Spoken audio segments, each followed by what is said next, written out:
समाचार में आपका बहुत बहुत स्वागत है। संवाददाता रोशनी सोनकर के साथ आज हम लोग आए हैं विकास खंड मोहनलालगंज, ग्राम भावाखेड़ा, ग्राम प्रधान। सर आपका नाम? अवधेश कुमार, जो कि भावाखेड़ा के ग्राम प्रधान हैं। जैसा कि सर ये आपका पहला कार्यकाल है कि पहले भी आप प्रधान रह चुके हैं? नहीं, पहले हम प्रधान रह चुके हैं 2005 से लेकर 2010 तक। तो ये आपका दूसरा कार्यकाल है? ये दूसरा कार्यकाल।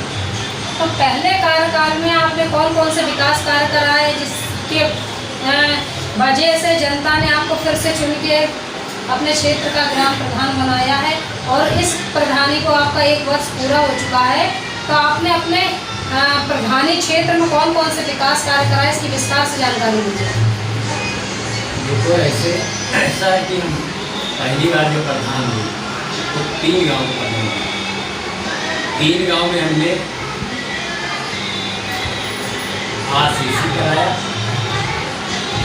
रोडों भी गाँव के अंदर, और आवास भी बनवाए, पेंशनें जनता की कराई, राशन कार्ड भी हमारे पीरियड में ही बनी थी। 3 गाँव चेतना विकास है हमने गरीबों के लिए 3 गाँव में किया। करने के बाद फिर गाँव अलग हुए। अलग होने के बाद धीरे धीरे हम प्रधानी लड़ते गए, लड़ते लड़ते अब दोबारा मैं प्रधान हूँ। तो इस समय जो है हम करा रहे हैं गौशाला में जो गौ आश्रय बना हुआ उसमें भूसा गोदाम भी बनवाया अपनी कार्यकाल में, और 40 बाई 60 का शेड भी लगवाया। पूरे गौशाला की सफाई करवाई और एक तालाब खुलवा रहे हैं। तो पूरे गांव की जो गांव में हमारे सफाई कर्मी नहीं था पहले से, 1.5 साल पहले से, इलेक्शन के पहले से नहीं था, पूरे गांव की सफाई हमने करवाया लेबर डाल के अपने 1.5 साल की सफाई को इतना कचरा निकला कि बरसात में मैं करा रहा था और तुरंत ही कचरा भरवा देता रहे तो वो नाली में चला गया। इसलिए सफाई कराने के बाद कि धीरे धीरे मतलब जिस हिसाब से ऐसा सरकार महामारी समस्याएं थी, इसके लिए साफ सफाई और दवा का छिड़काव ये सब करवाते रहते हैं। तो अभी तक जो है इस समय मनरेगा चल रहा है हमारे यहाँ। जैसा कि आपने बताया कि 2005 से 10 तक आप ग्राम प्रधान थे, तो आपकी प्रधानी क्षेत्र में 3 गांव आते थे। तो वो कौन कौन से 3 गांव हैं जो आते थे? वो है उदयपुर, बरमदासपुर और भावाखेड़ा। भावाखेड़ा मेरा ही ग्राम सभा है। मेरा गांव जो है थोड़ा बड़ा है भावाखेड़ा, वो दोनों गाँव से, बल्कि हमने 3 गाँव में विकास कार्य बराबर कराया। इस विकास कार्य की वजह से जनता के मन में क्या आया जो हमें दोबारा चुनाव किया प्रधान। जैसा कि 2005 से 10 तक आपका प्रथम कार्यकाल था और फिर आप 2021 से फिर से चुनाव जीत कर आए हैं, तो आपको पिछले बार से इस बार में या इस बार से पिछले बार में कौन कौन सी चुनौतियों का सामना करना पड़ा? देखो, हम बराबर जो मेरा लक्ष्य था मतलब इसको प्राप्त करने के लिए प्रधानी मैं बराबर जनता का ही सहयोग करता चला गया, चाहे दुख में हो या सुख में हो या किसी परेशानी में हो। जनता के साथ विश्वासघात मैंने नहीं किया, बराबर ही मैं जनता के कार्यों में डटा रहा। जब इसलिए जनता कुछ विश्वास करने लगी, विश्वास के ऊपर वो लोग जनता अपने हिसाब से हमको दोबारा प्रधान के पद को चुना। और उसी तरह आज भी मैं विश्वास मेरे ऊपर जनता की है, मैं उसी तरह कार्य कर रहा हूँ जो मैं पूर्व में करता था। जब पूर्व में प्रधान था मैं तब करता था विकास कार्य और जनता की मदद, जनता की सुरक्षा वही आज मैं कर रहा हूँ। मैं बदला नहीं हूँ कि मैं दोबारा प्रधान बन गया तो बदल गया, वैसे ही। जैसा कि 2 वर्षों से कोरोना महामारी का दौर चल रहा है, तो शिक्षा और स्वास्थ्य का स्तर हमारे देश में ही नहीं पूरे विश्व में इतना गिर चुका है, खासतौर से हमारे उत्तर प्रदेश में इतना गिर चुका है कि शिक्षा और स्वास्थ्य की बहुत ज़्यादा कमी हो गई है। तो क्या आप अपने प्रधानी क्षेत्र में शिक्षा और स्वास्थ्य को लेकर काम कर रहे हैं या आगे चल के करेंगे? मतलब स्वास्थ्य के लिए साफ सफाई गाँव की अभी तक मैं करवा रहा हूँ, क्योंकि हमारे यहाँ सफाई कर्मी नियुक्त नहीं है, इसलिए हमको दौड़ भाग करके नियुक्त करवाना पड़ा। और अभी नहीं आ पाता है, जैसे बीमार हो जाता है तो हम अपने आदमियों से सफाई करवा देते हैं। इतना बीमारी जितना ज़्यादा दे देना पड़ेगा, बीमारी का बिल्कुल विनाश हो जाए, खत्म ही हो जाएगी। क्योंकि गंदगी से हम जानते हैं बीमारी गंदगी से बनती है, तो जब गंदगी जहाँ रहेगी तो वहाँ तो बीमारी होगी। इसलिए मैं साफ सफाई अपने गाँव हमेशा ध्यान देता हूँ।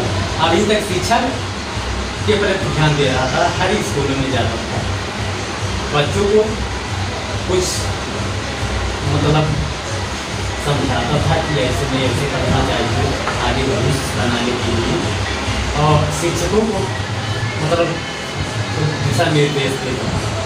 और आज इस समय स्कूलों की बंद चल रही, फिर भी बच्चों की छुट्टी होती।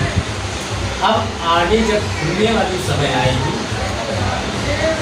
जुलाई में खुले या कब खुले, तो आगे भी शिक्षा के ध्यान तो हमको देना है, वो देते रहेंगे।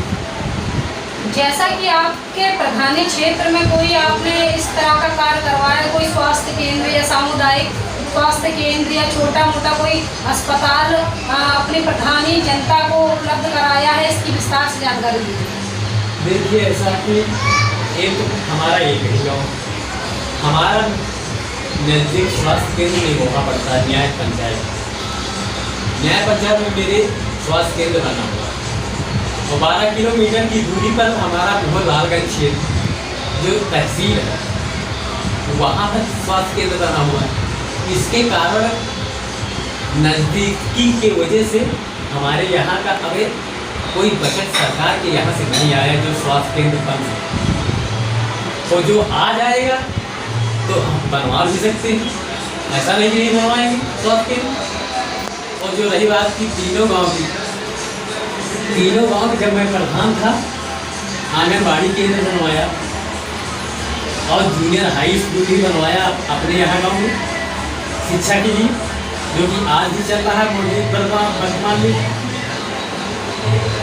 और जो स्कूलों में कमियां थी, बाउंड्री, नल की कमी और कमरों की कमी, बच्चों को पढ़ने के लिए उसकी व्यवस्था सावधानियाँ। जैसा कि आज बड़े मंगल का अवसर है और आपने विशाल भंडारे का आयोजन कराया है, हनुमान जी जो हैं हमारे हिंदू धर्म के सबसे बड़े भगवान माने जाते हैं, देवदूत माने जाते हैं, तो इस अवसर पर आप अपने क्षेत्र की अपने प्रधानी जनता को क्या शुभकामना संदेश देना चाहते हैं? देखिए, एक तो हम बचपन से हमारा ऐसा स्वभाव ही था कि धर्म नीति पर चलने में और धर्मानुसार में चल रहा हूँ, क्योंकि बचपन से मेरी संगत साधु और संतों की है, और हमारी नज़र में केवल धर्म नीति के अलावा अधर्म भी जानता हुआ धर्म क्या चीज़ होता है, और पाप पुण्य को भी मालूम नहीं क्या चीज़ होती है। बल्कि हम जनता के हित के लिए, जनता की सेवा करने के लिए मेरी लालसा उत्साहित, मतलब मेरी प्रेरणा है मेरे अंदर कि जैसा मैं करूँगा, एक प्रधान होकर के, प्रधान तो मेरी जनता है, हम जैसे करेंगे वैसे जनता हो सकता है कि अच्छे कार्य करे तो उसके ऊपर प्रभाव पड़े, तो वो भी अपना कैरियर भविष्य के लिए कुछ चुन सके, बना सके कि जो हमारे ग्राम सभा के प्रधान ऐसा कर रहे हैं, धर्म अनुसार, धर्म नीति के अनुसार कर रहे हैं, मतलब पुण्य के हिसाब से भंडारे कर रहे हैं या गरीबों के साथ मदद कर रहे हैं, तो हम ही उस जनता सोचेंगे कि हम ही आगे चल के करें। छोटे छोटे बच्चे भी समझेंगे, आज छोटे हैं 10 साल के हैं तो कल 15 साल 18 साल के हो जाएंगे। तो यही देख करके संगत से गुड़ हो और संगत से गुड़ जाए और बांस फांस ये सभी एक भावी संगत से असर होगी। जैसी संगत आप करोगे वैसी ही संगत होगी, जैसे आपके सिद्धांत पे होगी सोच होगी वैसे ही आपके कर्म होंगे। और कर्म सबसे श्रेष्ठ होता है, कर्म के अनुसार इंसान की पूजा होती है और देवघर की पूजा होती है। यही हमारा उद्देश्य है और रहेगा जब तक मेरा जीवन है। स्वतंत्र प्रभाग संवाददाता रोशनी सोनकर के साथ कैमरामैन पूर्णिमा सोनकर।